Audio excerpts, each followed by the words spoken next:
गुरु भक्ति योग।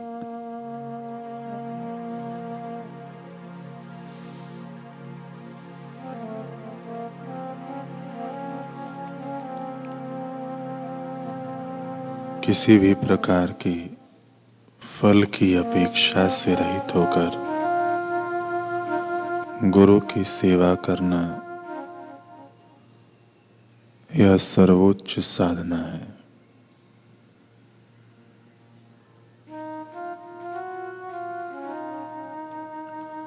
श्रवण माने गुरु के चरण कमलों में बैठकर वेद का श्रवण करना।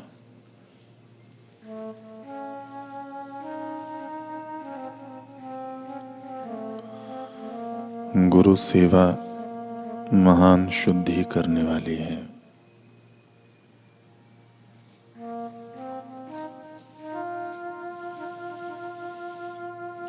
आत्म साक्षात्कार के लिए गुरु की कृपा आवश्यक है।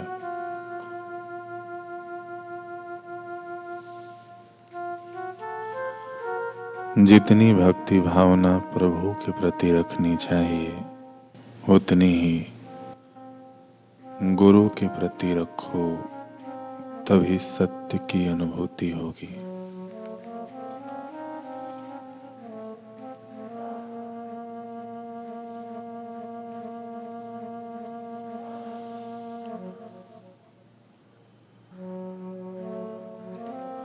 सदैव एक ही गुरु से लगे रहो।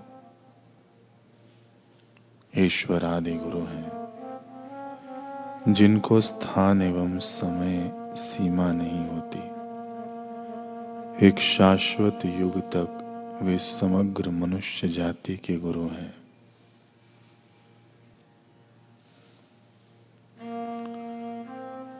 ध्यान की गहराइयों में शिष्य को भीतर से सद्गुरु की वाणी सुनाई पड़ी।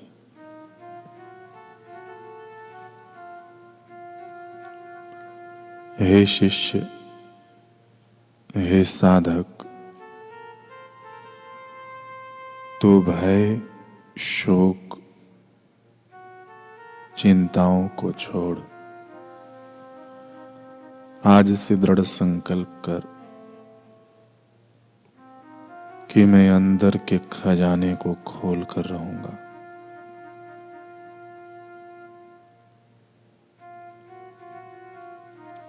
मैं अपने खोए हुए साम्राज्य को पाकर रहूंगा।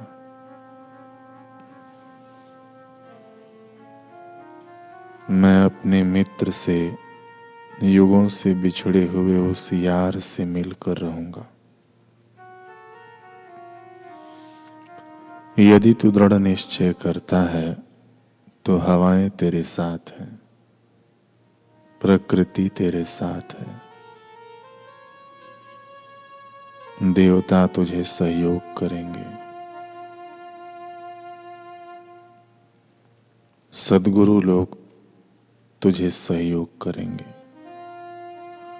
तू केवल एक कदम उठा। 999 कदम वह परमात्मा उठाने को तैयार है।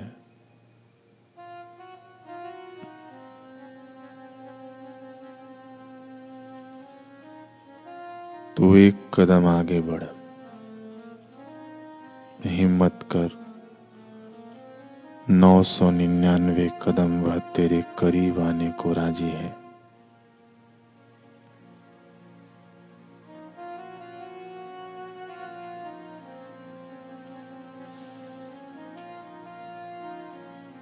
इसलिए तू अपने संकल्प को महान बना।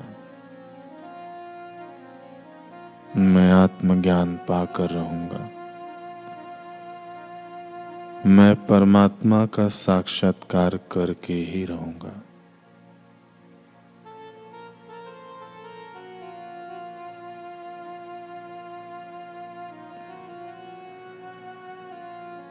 मेरा यह अमूल्य जीवन तुच्छ चीजों के लिए नहीं है। ईंट, चूना, लोहा, लक्कड़ बनाने या रखने के लिए नहीं है। ये तो साधारण चीजें हैं, छूटने वाली हैं। तुझे अटूट परमात्मा को पाना है।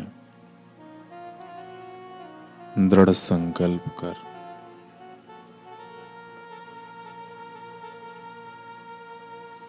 आर्त भाव, कातर भाव से प्रार्थना करते करते खो जा।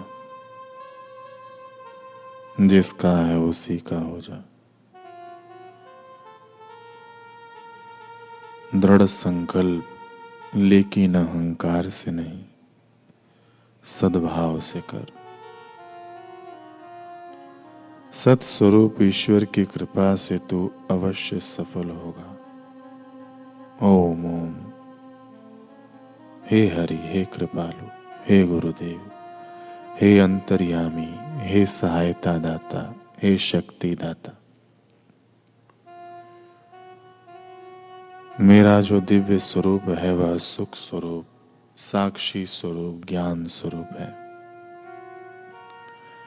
नित्य नवीन प्रेम रस प्रदाता प्रभु में प्रीति।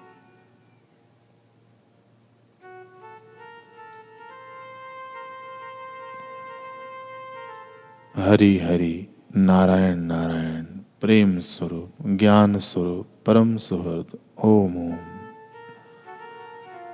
मेरा मनुष्य जीवन दिव्य सद्गुरुओं का ज्ञान पचाने के लिए है।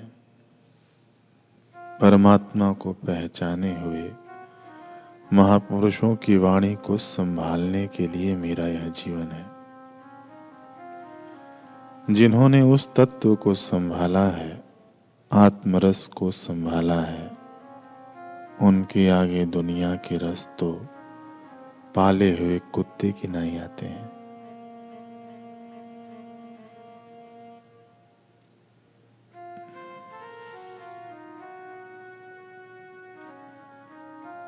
जो अपना साम्राज्य संभाल लेता है, छोटी छोटी पदवियां तो उसके चरणों तले आ जाती हैं।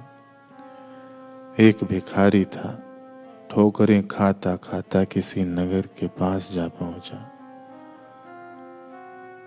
पहुंचने के समय ही नगर का द्वार बंद हो गया था। ठंड में ठिठुर रहा था, भूख से करवटें ले रहा था, सारी रात करवटें लेता रहा। प्रभात को वहां के राजा की मृत्यु हो गई। राज्य का यह पुराना प्रचलित नियम था कि एक हथनी को पानी का कलश लेकर नगर में घुमाया जाए और वह जिस पर कलश ढोलेगी उससे राजा बना दिया जाएगा। हथनी को सजाया गया, कलश दिया गया। हथनी ने घूमते घूमते द्वार के बाहर निकलते ही जो रात भर ठिठुरा था, आज तक जो भिखारी था, जिसके पास पहनने के लिए कपड़ा न था, खाने के लिए अन्न न था, रहने के लिए घर न था, खर्चने के लिए धन न था, ऐसे निर्धन व्यक्ति के ऊपर कलश ढोल दिया। कलश का पानी उस पर पड़ते ही वह सम्राट बन गया और उसने आज्ञा की, ले आओ नए वस्त्र, जल्दी करो। एक हथनी पानी का कलश ढोलती है तो महादरिद्र व्यक्ति सम्राट हो सकता है। फिर सद्गुरु यदि अपनी कृपा का कलश ढोल दें तो जीवात्मा परमात्मा से मिल जाए, इसमें क्या आश्चर्य है।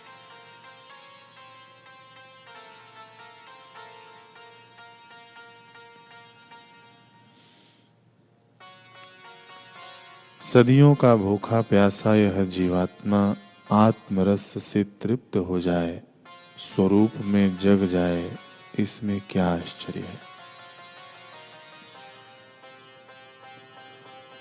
युगों का भटका यह जीव न जाने कितनी माताओं के पास, कितने पिताओं के पास, कितने मित्रों के पास सुख शांति की भीख मांगता मांगता युग बिता कर आया है बेचारा। यह जीव न जाने कितनी कितनी माताओं की कोखों में 9 महीने गर्भवास भोग कर लटक कर आया है। अब यदि सतशास्त्र एवं सद्गुरुओं की कृपा का कलश इस पर ढुल जाए और भीतर का साम्राज्य, भीतर का खजाना हाथ लग जाए तो क्या आश्चर्य है। पूज्य बापू जी कहते हैं कि हम पर भी उन ब्रह्मज्ञानियों के कलश का चित्त की प्रसन्नता रूपी कुछ प्रसाद छिलक जाए। प्रसादे सर्व दुखाना, जो समस्त दुखों की निवृत्ति कर दे।